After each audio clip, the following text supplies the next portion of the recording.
அஞ்ச வேண்டியது, அஞ்சக்கூடாதது.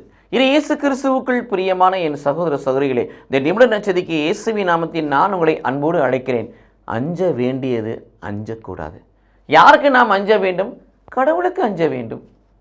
நம்மை படைத்த கடவுளுக்கு அஞ்ச வேண்டும்.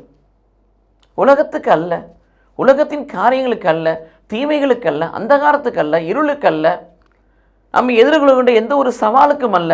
மாறாக இந்த உலகத்தை படைத்து பாதுகாத்து பராமரித்து வரும் அன்பு தெய்வமாகிய ஆண்டவராகிய கடவுளுக்கு நாம் பயப்பட வேண்டும்.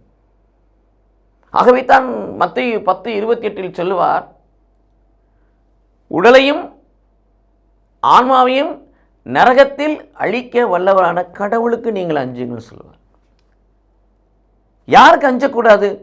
அதே மத்தேயு நற்செய்தி 10:28 வாசிக்கிறோம், உடலை கொள்வதற்காக அஞ்சாதீர்கள், உலகத்திற்காக அஞ்சாதீர்கள், மனிதர்களுக்காக அஞ்சாதீர்கள், மனிதர்களை தேவையற்ற நீதியற்ற அதிகாரங்களுக்காக நீங்கள் அஞ்சாதீர்கள் என்று ஆண்டவர் சொல்லுகிறார்.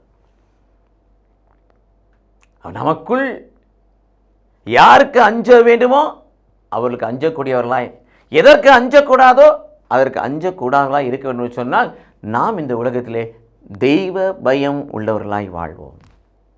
இறை வார்த்தை படிக்கிற இந்த இறை வார்த்தை, பார்க்கிற இந்த இறை வார்த்தை, தியானிக்கிற இந்த வார்த்தை, கடைபிடிக்கிற இந்த இறை வார்த்தை உங்களுக்குள்ளும் எனக்குள்ளும் தெய்வ பயத்தை உண்டாக்கி அஞ்ச வேண்டியதற்கு அஞ்சவும், அஞ்சக்கூடாதற்கு எதிர்த்து நிற்குமான வல்லமையை கொடுக்கும். கடவுள் நம்மை ஆசீர்வதிப்பாராக. ஆமென்.